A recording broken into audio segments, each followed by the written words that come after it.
फर्क होता है खुदा और फकीर में, फर्क होता है किस्मत और लकीर में। फर्क होता है खुदा और फकीर में, फर्क होता है किस्मत और लकीर में।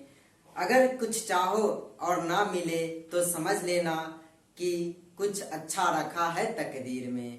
अगर कुछ मांगो या कुछ चाहो और ना मिले तो समझ लेना कुछ रखा है अच्छा तकदीर में। तो इसी के साथ आज का ये वीडियो शुरू करते हैं। पंथ निरपेक्ष। पंथ निरपेक्ष काफी इंपॉर्टेंट टॉपिक है और सारे एग्जाम के लिए, साथ में आंसर राइटिंग में भी ये काफी बार क्वेश्चन इससे पूछे जाते हैं और इसका पूरा डिटेल मैं बुक के साथ आप लोगों को क्लियर करूंगा कि जो भी इसमें टॉपिक छूटने वाले हैं सारे टॉपिक को कवर करने की कोशिश करूंगा। और ये लक्ष्मीकांत का बुक जो यूपीएससी या बीपीएससी या अदर पीसीएस के लिए काफी इंपॉर्टेंट है, वो बुक को आप लोग पढ़िए और काफी अच्छे पुस्तक है, उनको आप लोग खरीद भी सकते हैं या पीडीएफ भी डाउनलोड कर सकते हैं टेलीग्राम चैनल से आसानी से। तो इस वीडियो में हम पढ़ेंगे पंथ निरपेक्ष, पंथ निरपेक्षता और पंथ निरपेक्ष राज्य। देखिए पंथ निरपेक्षता है क्या, पंथ निरपेक्ष किसे कहते हैं, पंथ निरपेक्षता होता क्या है, सबसे पहले जान लेते हैं। देखिए पंथ निरपेक्षता एक आधार मतलब ऐसी विचारधारा है जिसके अनुसार जीवन में भौतिक और आर्थिक मूल्य की प्राथमिक होते हैं। मतलब इसमें क्या होता है कि भौतिक और आर्थिक मूल्य की क्या होता है, प्राथमिकता होती है तथा धार्मिक और आध्यात्मिक मूल्य द्वितीयक बन जाते हैं। जैसे कहने का अर्थ हुआ कि इसमें धार्मिक और आध्यात्मिक जो धार्मिक मूल्य होता है, उसके बाद ध्यान करने वाले जो मूल्य आध्यात्मिक मूल्य क्या होता है, द्वितीयक बन जाता है। प्राथमिक कौन होता है, तो इसमें भौतिक और आर्थिक मूल्य एक विचारधारा है। इसके प्रभाव से मतलब पंथ निरपेक्षता के प्रभाव से समाज में धार्मिक और प्रालौकिक मूल्यों का ह्रास तथा समाज में वैज्ञानिक प्रवृत्ति का विकास दिखाई देती है। इसके माध्यम से क्या होता है कि जैसे वैज्ञानिक प्रवृत्ति का विकास होता है। तो समझ गए होंगे पंथ निरपेक्षता किसे कहते हैं, पंथ निरपेक्षता होता क्या है। समझ फिर से इसको रिपीट करते हैं कि भौतिक और आर्थिक मूल्यों का प्राथमिक किसमें होता है, प्राथमिकता होता है, और धार्मिक और आध्यात्मिक मूल्यों को मतलब द्वितीय किसमें बन जाते हैं। मतलब जो धार्मिक है, हमारा धर्म है, उसमें अगर द्वितीयक बन जाते हैं, इससे क्या होता है, वैज्ञानिक प्रवृत्ति का इसके माध्यम से क्या होता है, विकास होता है।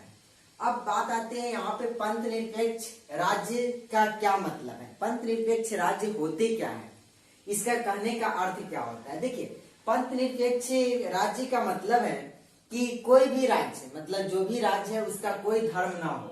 मतलब इसके अंतर्गत क्या होता है, राज्य और धर्म में अलग अलग होते हैं, राज्य अलग है और धर्म अलग है। जैसे कहने का अर्थ हुआ कि जैसे कि राज्य द्वारा मतलब इसका यह अभिप्राय हुआ कि राज्य के द्वारा निर्मित सामाजिक, उसके बाद आर्थिक नीतियां जो धर्म को किसी भी तरह का प्रभावित ना करें।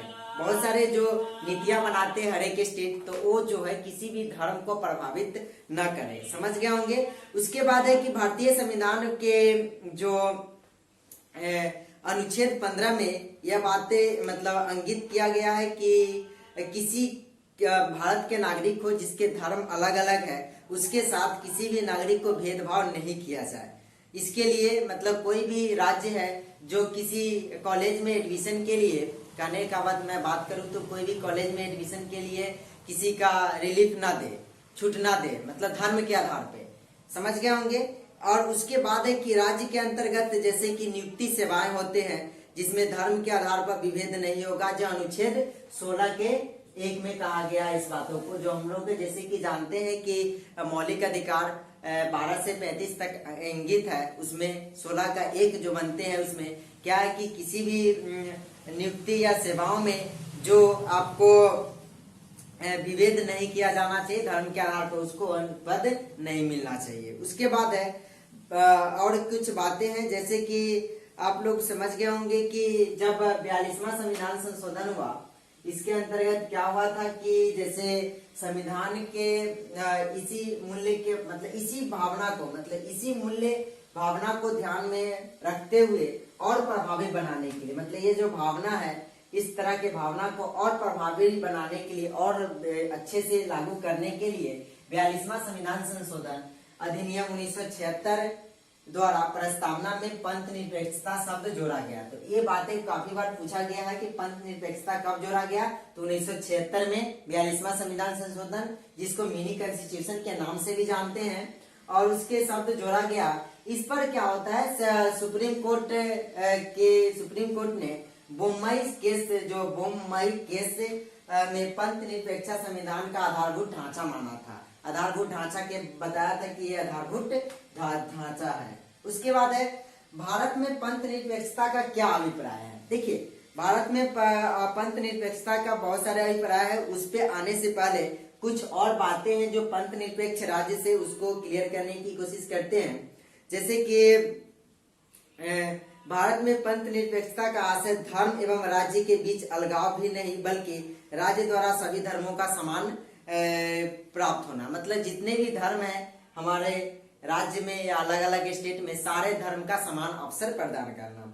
उसके बाद है भारत में राज्य द्वारा धार्मिक समुदाय द्वारा प्रदान की गई सहायता इसी का उदाहरण है। मतलब जब सभी धर्मों के लिए प्रचार प्रसार करना, अलग अलग जो प्रचार प्रसार करते हैं उनमें नहीं किसी तरह का रोक टोक होता है। जैसे कि आप लोग जानते हैं किसी तरह का जगह का हर जगह अठजाम, मतलब इस तरह के जो बड़े बड़े जग होते हैं जिसको यज्ञ बोलते हैं, तो यज्ञ होते रहते हैं। तो इस तरह के मतलब किसी तरह का उसमें सहायता देना, मतलब इसमें रोक टोक नहीं है। अगर ज्यादा भीड़ हो जाए तो उसके लिए सहायता करने के लिए पुलिस जाती है, बट उसमें कोई किसी को रोक टोक नहीं है कि कोई अपने धर्म का प्रचार प्रसार नहीं कर सकता। ऐसा धर्मनिरपेक्ष राज्य का यही मतलब है। उसके बाद है आगे है कि जैसे कि पंथ निरपेक्षता अन्य सभ्यता और संस्कृतियों के सर्वोत्तम तत्वों के हमारे आत्मविश्वास भरे संपर्क की दीर्घ परंपरा परिणाम है।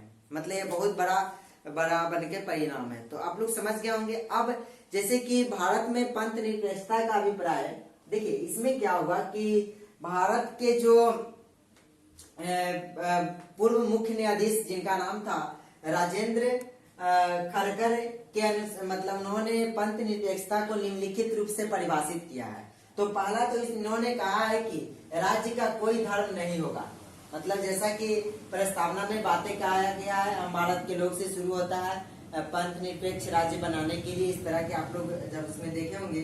उसके बाद अधार्मिक या धर्म विरोधी नहीं होना, मतलब कोई भी राज्य को अधार्मिक नहीं होना है और उसको धर्म का विरोध नहीं करना, अधर्म विरोधी नहीं होना है।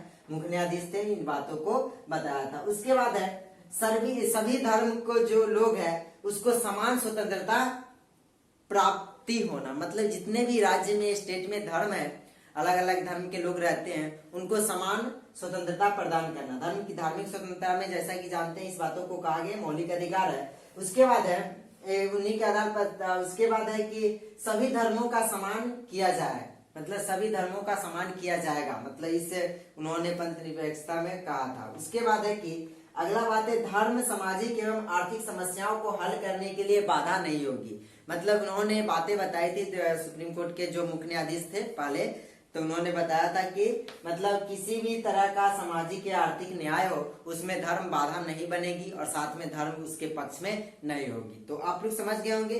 इसके पक्ष में भी तर्क दिए थे उन्होंने कि पंथ निरपेक्षता के सभी लोगों के साथ समानता का व्यवहार होता है, अल्पसंख्यक को सुरक्षा प्राप्ति होती है और राज्य द्वारा सामाजिक आर्थिक शैक्षणिक नीतियों के निर्माण धार्मिक आधार पर कोई भेदभाव नहीं होगा। समझ गए होंगे। उसके बाद है भारत के अनेक धार्मिक समुदाय के लोग रहते हैं जिसमें समाज इसमें इसीलिए इनमें पंथ निरपेक्षता की उपयोगिता है। इसे अल्पसंख्यक धार्मिक समूहों को भेदभाव नहीं हो सकता और पूर्णतः धार्मिक स्वतंत्रता प्राप्ति होगी। उनके पक्ष में बातें कही थी। भारत में सांप्रदायिक दंगों के कारण पंथ निरपेक्षता पर सवाल उठाना तार्किक नहीं है, क्योंकि समस्या पंथ निरपेक्षता से नहीं बल्कि इसके उल्लंघन से है। इसलिए पंथ निरपेक्षता को अधिक व्यापक और गहरा बनाए जाने की आवश्यकता है। मतलब इन्होंने उसके उसी के पक्ष में तर्क दिए थे। तो आप लोग समझ गए होंगे कि धर्म निरपेक्षता क्या है और धर्म निरपेक्षता से किस प्रकार के क्वेश्चन, बस यही इंपॉर्टेंट है। उसमें आंसर राइटिंग के लिए आप इसको अच्छे से पढ़ ले और आंसर राइटिंग में इस बातों को अपने आधार पे आप बार बार पढ़ के किस तरह की समस्या चल रही होती है उसके आधार पे आप लिख सकते हैं। तो उम्मीद करता हूँ ये वीडियो आप लोग दोस्तों को साथ शेयर करेंगे।